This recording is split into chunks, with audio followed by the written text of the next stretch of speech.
Welcome back to our channel G Multiverse. तो जैसा कि आप लोगों ने थंबनेल में देख ही लिया होगा, आज हम लोग करने वाले हैं एनएलएम बिल्डअप का क्वेश्चन नंबर 23। ठीक है दोस्तों, तो इस क्वेश्चन को पहले मैं आपको एक्सप्लेन कर देता हूँ और बाद में मैं इसको इसका सॉल्यूशन बता देता हूँ। ये बहुत ही आसान और हमें सिर्फ इसमें एफबीडी ड्रॉ करना है और कुछ मतलब एफबीडी बेसिकली ड्रॉ करना है और इक्वेशन लिखनी है फोर्स की। ठीक है, तो सबसे पहले तो एक बात बोलना चाहूँगा, अगर आप हमारे चैनल पे नए हो और आपने अभी तक हमारे चैनल को सब्सक्राइब नहीं किया तो दोस्तों ज़रूर एक बार सब्सक्राइब कर लो। ठीक है, एक बार सब्सक्राइब कर लो क्योंकि हम आपके सामने पाथफाइंडर के ऐसे ही इलस्ट्रेशंस लाते रहते हैं। ठीक है दोस्तों, ऐसे ही मतलब अच्छे अच्छे क्वेश्चंस के एकदम आसान, मतलब जो आसान तरीका होता है उसके इलस्ट्रेशन लाते रहते हैं। ठीक है, और वीडियो देख रहे हो तो वीडियो को एक बार लाइक भी कर देना। ओके, तो चलिए मैं आपको क्वेश्चन आपको स्क्रीन के सामने दिख रहा होगा, अभी मैं क्वेश्चन पढ़ता हूँ। In the system shown, blocks A and B of masses m1 and m2 greater than m1 are placed on a frictionless inclined surfaces of a triangular wedge of mass m0. Okay, the blocks are connected by a light inextensible cord that passes over an ideal pulley affixed at the top of a wedge. The wedge is placed on a horizontal frictionless floor.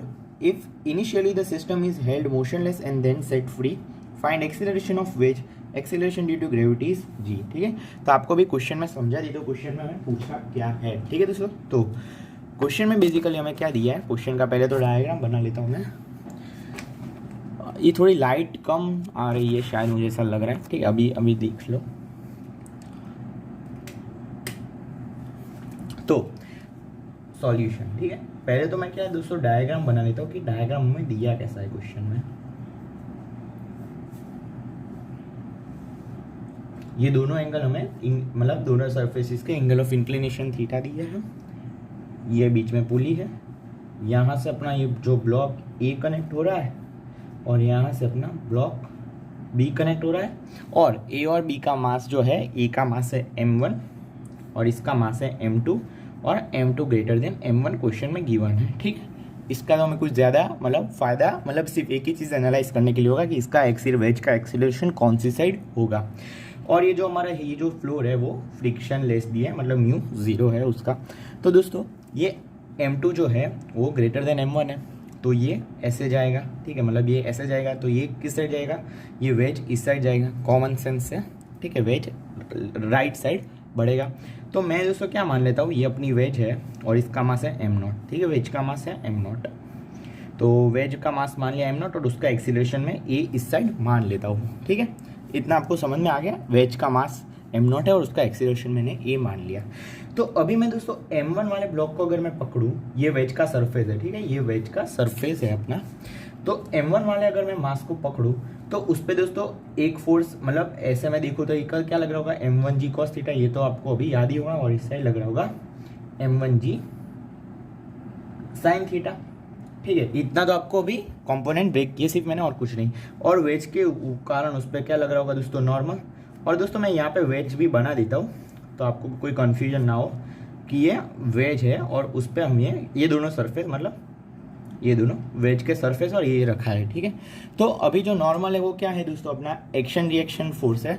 तो normal इस पर लगा तो इस पर भी ऐसे normal लग रहा होगा n1, मतलब इसका जो नॉर्मल लगा ये इसको लगाता है तो ये भी इसको same he equal and opposite force है नॉर्मल। ठीक है, तो वही इसको इतना लगाएगा नॉर्मल n1। ठीक है, यहाँ तक समझ में आ गया। अभी मैं वापस एकदम अच्छा डायग्राम इधर बना देता हूँ। अभी मैं ना mg sin थीटा वाले, और इधर टेंशन लग रहा होगा पर हमें इसकी कुछ ज़रूरत ही नहीं है। m1g sin थीटा और t की हमें ज़रूरत नहीं है, क्योंकि हम सिर्फ ये इस डायरेक्शन में फोर्सेस को कुछ बैलेंस नहीं करने वाले। हम सिर्फ ये वाली जो डायरेक्शन है n1 और m1g cos थीटा, वो वाली डायरेक्शन में हम मतलब चीज़ों को बैलेंस करेंगे। ठीक है, तो ये अपना ब्लॉक है, इस पर लग रहा है ऐसे n1 और नीचे क्या लग रहा है दोस्तों, m1g cos थीटा। और अपनी वेज जो थी, अपनी वेज उस पर n1 लग रहा है, वेज का मैं बाद में बनाता हूँ। ठीक है, वेज का मैं चलो थोड़ी तो बना ही देते हैं क्योंकि हमें इसमें एक्सीलरेशन देखना पड़ेगा इसलिए। तो अभी दोस्तों मैंने इस वेज का क्या माना है, एक्सीलरेशन इस साइड माना है a। ठीक है, वेज का मैंने इस साइड एक्सीलरेशन माना है दोस्तों a।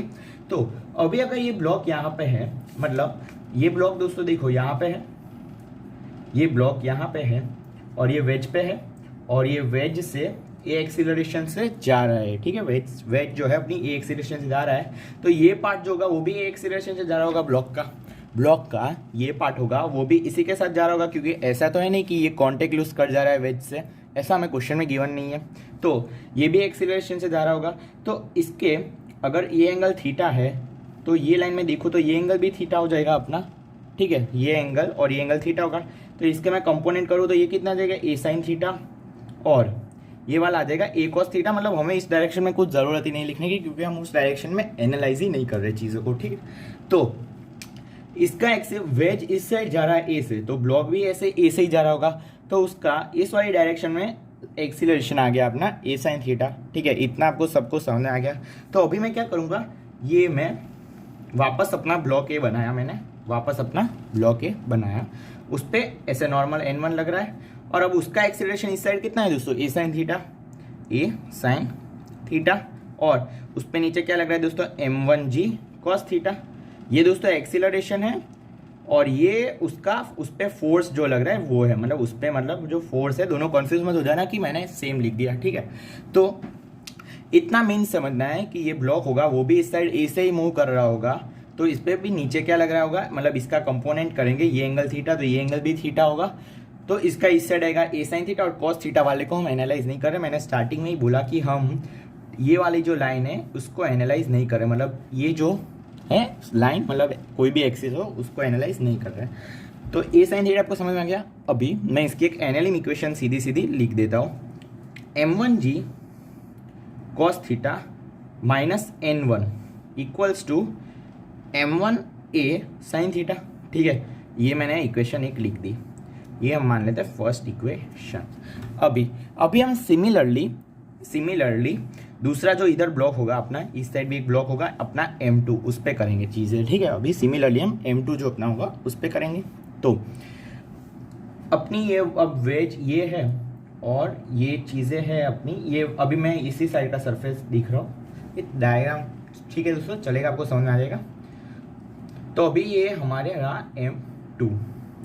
अभी m2 में अभी मैं इसमें m2g साइन थीटा जो ये वाला कंपोनेंट इस साइड होगा वो नहीं लिखूंगा, क्योंकि मैंने बोला आपको ये जो सरफेस है, मतलब ये जो सरफेस है ये वाला, उस पर हम फोर्स एनालाइज नहीं कर रहे, तो मैं वो फालतू में नहीं लिख रहा। तो इस साइड से मान लो वेज इसको नॉर्मल n2 दे रहा है, ठीक है, वेज इसको नॉर्मल n2 दे रहा है। तो सिमिलरली ये जो ब्लॉक होगा वो भी वेज को n2 देगा, ये जो वेज होगा, अरे ये जो ब्लॉक होगा वो भी वेज को नॉर्मल n2 देगा, पर अभी मैं वो नहीं लिख रहा, मैं वो बाद में लिख दूंगा, ठीक है। तो इसका भी मैं ऐसा अगर डायग्राम बनाऊँ साइड में, तो मेरा क्या बनेगा दोस्तों, ये अपना ब्लॉक है, वेज उसको नॉर्मल दे रहा है n2, वो नीचे ऐसे वेज की तरफ फोर्स लगा, मतलब अपना वेट का जो लगाएगा वो m2g कॉस थीटा हो जाएगा। अभी हमें इसमें अगर इसका एक्सीलरेशन एनालाइज करें कि इसमें जैसे कि ए साइन थीटा इस साइड आया था, तो अगर आपको ए साइन थीटा कैसे है वो समझ में आ गया होगा, तो वीडियो को एक बार पॉज कर दो, और इसका एक्सीलरेशन किधर होगा वो आप एक बार निकाल सकते हो, ठीक है। वो आप एक बार निकाल लो तो आपके लिए अच्छा होगा। वीडियो अभी पॉज कर दो और एक बार निकाल लो, मैं अभी बताता हूँ। तो अभी मैं आपको बताता हूँ कि क्या करना है। अभी ये वेज है अपनी, वेज का सरफेस ये, वेज ऐसे जा रहा है कैसे, आगे ए से, स्टार्टिंग में हमने माना वेज ऐसे आगे जा रहा है, तो ये जो पॉइंट होगा वो भी ऐसे ए से आगे जाएगा, मतलब मास का m2 मास है वो भी ऐसे आगे जाएगा। तो अभी ये थोड़ा ऐसे एकदम अच्छे से बना ये एंगल कितना थीटा दोस्तों, क्वेश्चन में गिवन है दोनों एंगल थीटा। तो यहाँ पे एक आपको z नजर आता होगा, z बन रहे थे दोस्तों, अल्टरनेट इंटीरियर एंगल इक्वल होते हैं, तो ये एंगल भी क्या हो जाएगा दोस्तों, थीटा। तो इसका इस साइड कंपोनेंट, मतलब इस साइड कंपोनेंट आ जाएगा cos थीटा, जो कि हम एनालाइज नहीं कर रहे हैं। आई होप अभी तक आपको समझ में आ गया होगा। ये जो है ये लाइन, ये जो है उसको हम एनालाइज नहीं कर रहे, हम केवल इस साइड को एनालाइज कर रहे हैं। तो इसका ये कंपोनेंट होगा cos थीटा, और इस साइड कंपोनेंट आ जाएगा ए साइन थीटा। मतलब कि अब ये ब्लॉक की सिचुएशन क्या हो गई है, ऊपर लग रहा है n2 वेज जो उसको नॉर्मल दे रहा है, और ये लग रहा है m2g cos थीटा, और ऊपर लग रहा है ए साइन थीटा, और ये फोर्स नहीं है दोस्तों, ये सिमिलर, ये एक्सीलरेशन है, और ये अपना n2 और m2g cos थीटा फोर्स है। तो इसके लिए अगर मैं इक्वेशन लिखूं तो मेरी इक्वेशन क्या बन जाएगी दोस्तों, n2 minus m2g cos theta equals to m2 into a sine theta, ठीक है। ये इक्वेशन मेरी बन जाएगी, तो इसको मैं मार्क कर देता हूँ दूसरी इक्वेशन। इतना आई होप आपको अभी तक समझ में आ गया होगा। अभी हम वेज पे एक ही इक्वेशन लिखेंगे और हमारा पूरा सवाल जो है वो एकदम आसानी से सॉल्व हो जाएगा। ठीक है, तो अभी हम वेज पे जाते हैं और उधर इक्वेशन लिखते हैं। तो दूसरे पेज पे मिलता हूं मैं आपको। तो अभी दोस्तों, अभी वेज पे क्या कहानी रही होगी, ठीक है, वेज पे क्या कहानी रही होगी, ये एंगल थीटा, ये एंगल थीटा।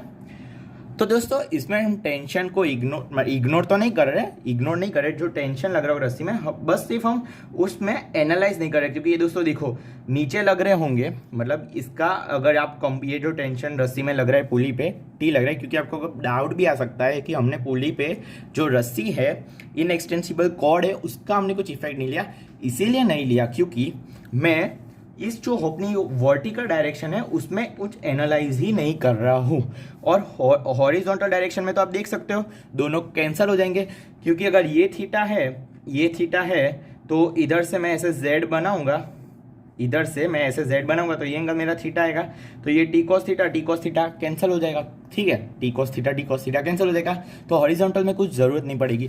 अब मैंने ये क्यों बोला वो भी मैं आपको बताता हूँ। तो इस पे हम जब ने देखा था स्टार्टिंग में क्या लिखा था, ये वेज इस m1 पे नॉर्मल ऐसे लगा रहा है n1, तो सेम ब्लॉक भी वेज पे नॉर्मल लगाएगा इस डायरेक्शन में n1, और m2 पे हमने क्या लिखा था, वेज m2 पे ऐसे n2 लगा रहा है, तो ये ब्लॉक होगा वो भी वेज पे ऐसे n2 लगाएगा। और हमें क्या पता है, इसका राइटवर्ड एक्सीलरेशन हमने माना है a, तो अभी आपको पता चल जाना चाहिए हम आगे क्या करने वाले हैं। ठीक है, तो आइए अभी हम n1 और n2 के कंपोनेंट्स ब्रेक करते हैं। ठीक है, तो अभी मैं यहाँ पे एक बड़े से एकदम मतलब अच्छे से आपको समझाता हूँ। ठीक है, तो ये अपना n1 है और ये अपना है n2, और हमने राइटवर्ड माना है एक्सीलरेशन। ठीक है, हमने राइटवर्ड एक्सीलरेशन माना है। ये एंगल थीटा है, ये एंगल थीटा है, तो दोस्तों ये एंगल थीटा है तो ये एंगल थीटा हो जाएगा, और नॉर्मल सरफेस के परपेंडिकुलर लगता है, तो ये एंगल मेरा कितना हो जाएगा 90 माइनस थीटा। ठीक है, ये एंगल हो जाएगा 90 माइनस थीटा। तो वही कहानी इस साइड रही होगी, वही कहानी इसके पैरेलल अगर मैं ये लाइन मानूं, ये दोनों लाइंस दोस्तों पैरेलल है, अब आपको वो पता चल गया होगा। तो ये भी थीटा और ये n2 भी सरफेस के पैरेलल ही होगा, नॉर्मल फोर्स हमेशा सरफेस के पैरेलल ही लगता है, तो ये भी एंगल कितना हो जाएगा दोस्तों 90 माइनस थीटा। ठीक है, ये भी एंगल कितना हो जाएगा 90 माइनस थीटा। तो अभी मैं इसके कंपोनेंट ब्रेक करूँ, n1 के कंपोनेंट ब्रेक करूँ, तो मेरा इस साइड क्या आएगा कंपोनेंट n1, ये वाला कंपोनेंट मैं यहाँ पे लिख देता हूँ, कि मैं वापस आपको डायग्राम मतलब अच्छे से बना के एक्सप्लेन कर दूँ कि ये n1 है अपना और ये 90 माइनस थीटा है, तो इस साइड क्या आएगा n1 cos of 90 minus theta, n1 into n1 दिख रहा है, हाँ, कॉस ऑफ 90 माइनस थीटा आएगा, और 90 माइनस थीटा क्या होता है दोस्तों n1 sine theta, cos of 90 minus theta is what दोस्तों साइन थीटा, तो ये आ जाएगा n1 साइन थीटा। तो अभी मैंने हॉरिजॉन्टल में आपको बोला हमें एनालाइज ही नहीं करना, हॉरिजॉन्टल में हमें एनालाइज करना ही नहीं है, हॉरिजॉन्टल में केवल सॉरी दोस्तों वर्टिकल में हमें एनालाइज ही नहीं करना, हॉरिजॉन्टल में ही करना है वो थोड़ी सी। तो अभी यही n2 इस साइड लग रहा है, सिमिलर सिचुएशन 90 माइनस थीटा पे है, तो इसका भी इस साइड कंपोनेंट आ जाएगा n2 साइन थीटा। ठीक है, n2 साइन थीटा, क्योंकि कॉस ऑफ 90 माइनस थीटा क्या हो जाएगा साइन थीटा। यहाँ से भी आप एनालाइज करके खुद अभी देख लेना। तो वेज पे हॉरिजॉन्टल डायरेक्शन में दो फोर्स लग रहे हैं, एक लग रहा है n1 साइन थीटा इस साइड, और दूसरा लग रहा है n2 साइन थीटा, और इसका फोर्स एक्सीलरेशन आगे की तरफ है। अभी दोस्तों आपको मतलब पता चल रहा होगा कि मैंने स्टार्टिंग में आपको बता दिया कि टेंशन का जो फोर्स होगा वो कैंसिल हो जाएगा, हॉरिजॉन्टल डायरेक्शन में टेंशन का फोर्स कैंसिल हो जा रहा है, क्योंकि ये टेंशन का टी कॉस थीटा, ये भी टी कॉस थीटा, तो कैंसिल हो जाएगा।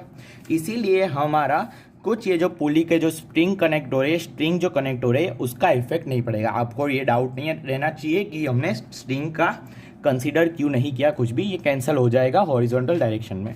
ठीक है, तो इतना आपको समझ में आ गया, क्योंकि चलो मैं इधर बना ही देता हूँ, ये टी कॉस थीटा, ये भी टी कॉस थीटा, तो दोनों का कैंसिल ही हो जाएगा। ठीक है, तो यहाँ से मैं NLM इक्वेशन लिखूँ तो मैं क्या लिखूंगा दोस्तों, n1 minus n2 sine theta common ले लिया, इक्वल्स टू इसका मास कितना है दोस्तों m0 इंटू एक्सीलरेशन a। ठीक है, आपको ये पता चल गया कैसे इसका मास है, m0 गिवन है क्वेश्चन में, कुछ मैंने माना नहीं है, क्वेश्चन में गिवन है सब चीजें। साइन थीटा कॉमन ले लिया, क्योंकि एक्सेलरेशन राइटवर्ड है, तो मैंने माना है, अज्यूम किया है कि उसका एक्सेलरेशन राइटवर्ड है, और राइटवर्ड ही होगा क्योंकि m2 ग्रेटर देन हमें m1 गिवन था क्वेश्चन में, स्टार्टिंग में मैंने आपको बोला। तो ये इक्वेशन लिख दी, ये अपनी इक्वेशन हो गई थर्ड। अभी दोस्तों फर्स्ट और सेकेंड इक्वेशन में इधर लिख देता हूँ, ठीक है। फर्स्ट इक्वेशन क्या है, m1g cos theta minus n1 equal to m1a sine theta. तो मैं फर्स्ट इक्वेशन इधर लिख देता हूँ, m1g cos theta minus n1 equals to m1a sine theta. और दूसरी इक्वेशन क्या है दोस्तों, n2 minus m2g cos theta equal to m1a sine theta. कोई बात नहीं दोस्तों, मैं लिख देता हूँ n2 minus m2g cos theta equals to m2a sine theta. ये दो इक्वेशन है मेरे पास। अभी मैं क्या करता हूँ दोस्तों, इन दोनों इक्वेशन को मैं ऐड कर देता हूँ, ठीक है दोस्तों, इन दोनों इक्वेशन को मैं ऐड कर देता हूँ। तो मेरा यहाँ पे क्या बनेगा दोस्तों, m1g cos theta minus n1 plus n2 minus m2g cos theta equals to a sine theta m1 plus m2। ठीक है दोस्तों, यहाँ पे मेरा ये बनेगा। तो अभी हम क्या करेंगे, अभी यहाँ से मैं g cos थीटा को कॉमन ले लेता हूँ, g cos theta into m1 minus m2, ये आपको पता चल गया, g cos theta m1 minus m2, ये दो टर्म हो गई। और इसको मैं लिख देता हूँ plus of n2 minus n1 equals to a sine theta m1 plus m2। ठीक है, इतना आपको पता चल गया। अभी हम दोस्तों आगे क्या करने वाले हैं, अभी यहाँ से हम n1 माइनस n2 की वैल्यू यहाँ पे सब्सटीट्यूट करेंगे। तो यहाँ से मेरी अभी इसमें दोस्तों माइनस की साइन लानी पड़ेगी, मतलब माइनस मल्टीप्लाई करना पड़ेगा, क्योंकि हमारा इधर n2 माइनस n1 है और इधर n1 माइनस n2 आ रहा है।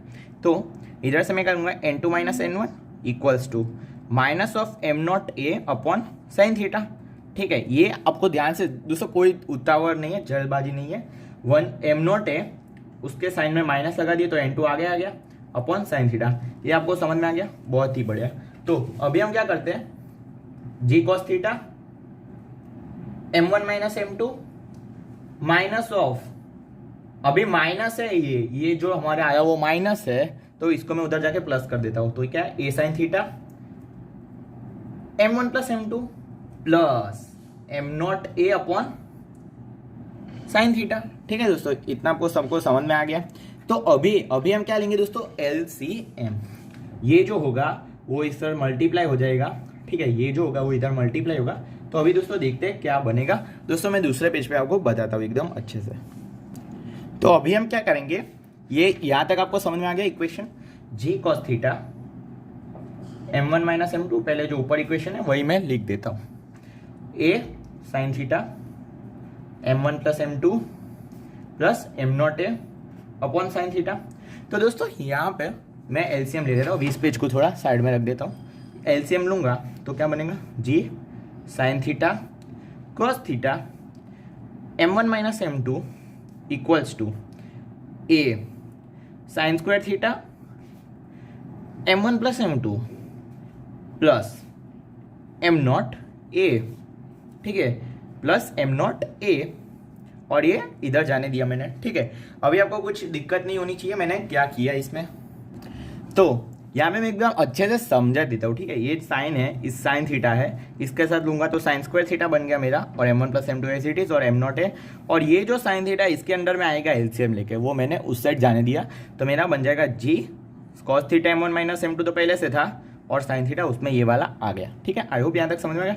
अभी तो क्या है दोस्तों, g sine theta cos theta m1 minus m2 upon m1 plus m2 sine square theta plus m not equals to आ जाएगा हमारा सीधा सीधा a के बराबर।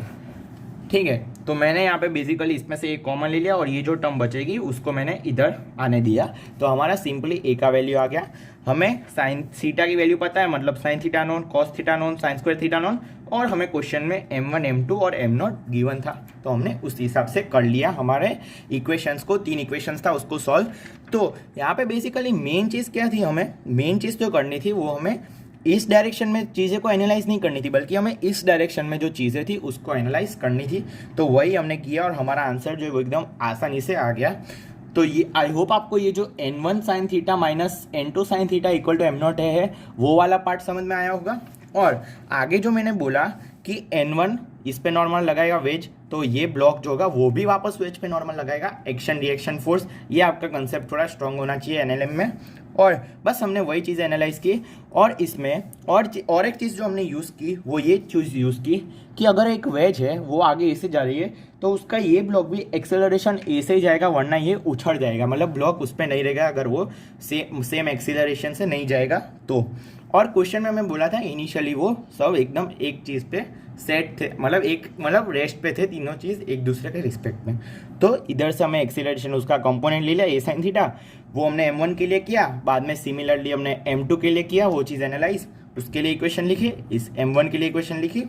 बाद में हमने पीछे एक इक्वेशन वेज के लिए लिखी और टेंशन वाला भी मैंने आपको बता दिया है।